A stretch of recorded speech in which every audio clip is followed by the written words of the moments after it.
And now we're going to the sacred cow of save money.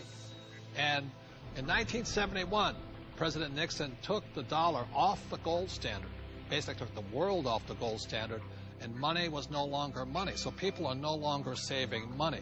So just to reiterate again, this is $300, what an ounce of gold was worth in the year 2000. So Kim, lift that. Okay. All right. And so this here is 1 ounce of gold in the year 2010, and it's now $1,100.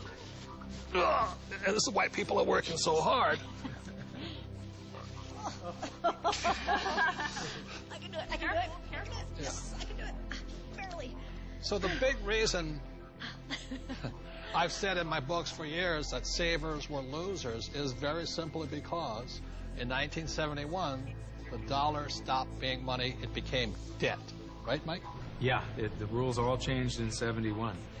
Before then, somebody, when they became working age, they could expect to put away 10% a year, and by the time they got into their 60s, they could retire on their savings account and expect to live off that interest.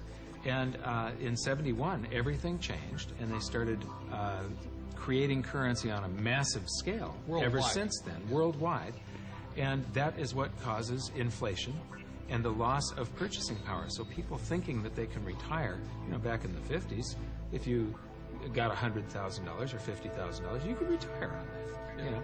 So for my mom and dad, the World War II generation, the industrial age generation, it was very smart to save money. For our generation, the baby boom generation and on, saving money could be the most stupid thing you can do because the system is stealing your wealth through the very thing you work for, called money, which is not money anymore.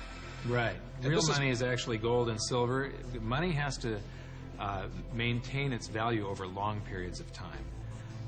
Currency doesn't have to. And this is historically has always been, for thousands of years, this has been money. 5,000 years, this has been the predominant currency. It became money when somebody minted it into coins in Lydia in about 680 BC. And each unit had the same buying power as the next one. They became interchangeable. So let me ask you this. This printing of money out of just paper, this has been tried before, hasn't it? Many, many, many times, and there's always one result. You get far, far higher prices of everything, but especially real money, when they start creating a whole lot of currency. Eventually, gold and silver lie in wait. And then when the public senses this inflation of retail prices that is caused by inflation of the quantity of currency in circulation, they rush back toward gold and silver, and they have for 5,000 years. So name some governments that have attempted to print money. The Weimar Republic. I don't know Germany. What I just did with that $100 trillion bill. He's got a Zimbabwe. The Zimbabwe, yeah. Look at this one. This is the most recent, a $100 trillion note. This is the largest note ever printed, and 100 trillion. And this was printed in 2000.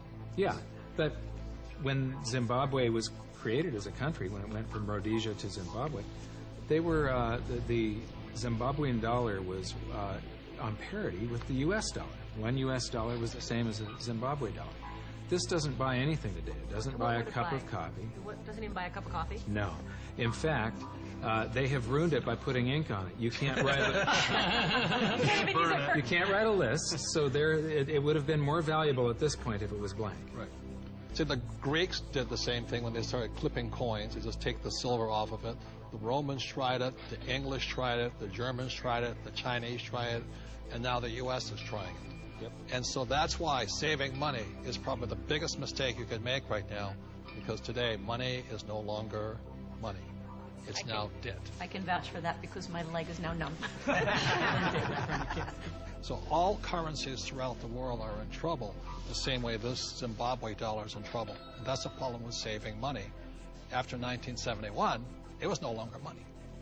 More than 70% of all the currency on the planet is U.S. dollars. If the U.S. dollar goes, the world goes with it. I'm preparing by getting fully diversified. I buy both gold and silver.